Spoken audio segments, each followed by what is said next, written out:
All right, guys, what's going on? Welcome in. So I was actually listening to the Check the Mic podcast, and Sam, one of the co-hosts of the show, made a really interesting point about Justin Fields, right, when talking about the New York Jets offseason, kind of projecting into this season, how are they going to do? And he was talking about the narrative in the passing game when it comes to Justin Fields, which is Fields struggles to read a defense, whether that's pre-snap, post-snap. The kind of overarching narrative, I guess maybe in the mainstream, is that, oh, Fields struggles to read a defense because he holds onto the football for too long. And basically Sam's point was, it's not that Fields can't process. It's not that he is struggling to identify what's happening in front of him, struggling to know where to go with the football.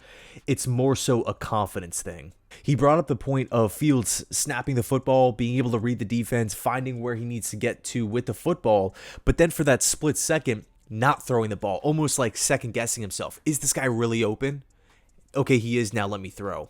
And obviously a split second can make or break you. That can be the difference between a completion, an incompletion, a touchdown, a pick six, turnover, whatever it may be, being sacked in the pocket, right? Pressure breathing down your neck. Every millisecond matters in the NFL, especially for the quarterback position. But the whole argument or point that Sam was making was, if this guy can get with a team, if this guy can get with a coaching staff that instills that confidence in him, can maybe build a system around Fields, show faith, hey, you're the guy, and really kind of implement the, not necessarily gunslinger mentality, but just like, trust your eyes, trust what you see. You have the arm strength. You've delivered accurate passes before, throughout the NFL career and going back to Ohio State. If Fields shows that or brings that to the table in 2025, maybe we do get a more efficient version of Fields. There was a lot of talk about Sam Darnold kind of being written off, 3 years with the Jets, a couple years with the Panthers. He was the backup in San Francisco, shows up in Minnesota, and obviously gets the 3-year deal with Seattle. We'll see what happens there, but talk about a career turnaround. Geno Smith, a similar story where, a couple years with the Jets, it didn't go well, bounces around. He's a backup for the most part, but really turned around his career. A lot of people also bring up the Baker Mayfield thing too. Personally, I never felt like Baker was like unplayable. I never felt like Baker, even in Carolina, was like end of the Browns era, that year, that half year with Carolina. I wasn't looking at Mayfield like, oh my, like they got to move off this guy immediately. The production is absolutely awful.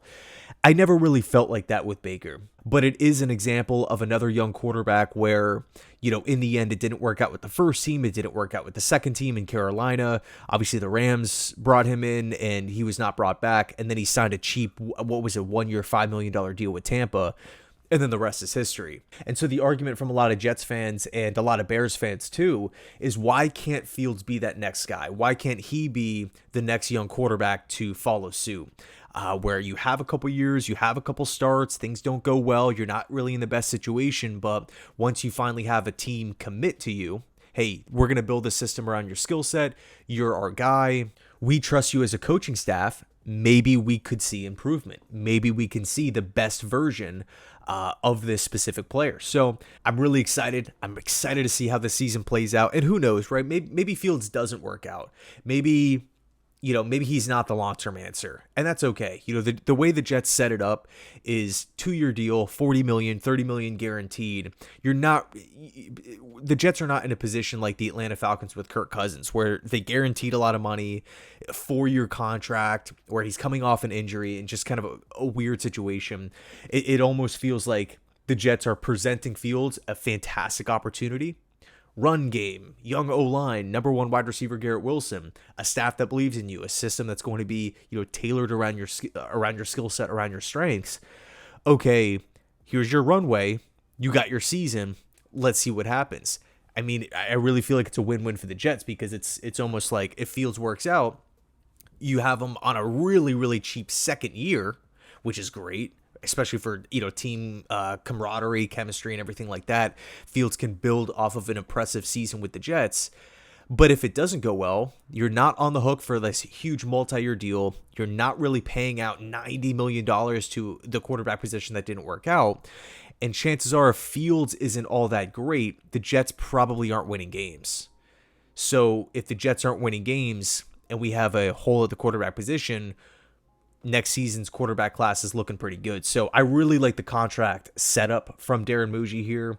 Again, I feel like it's a win-win no matter what happens. But yeah, I really, really like what we're hearing from everything surrounding Fields so far, the reports, the player interviews, what we've heard from Fields himself.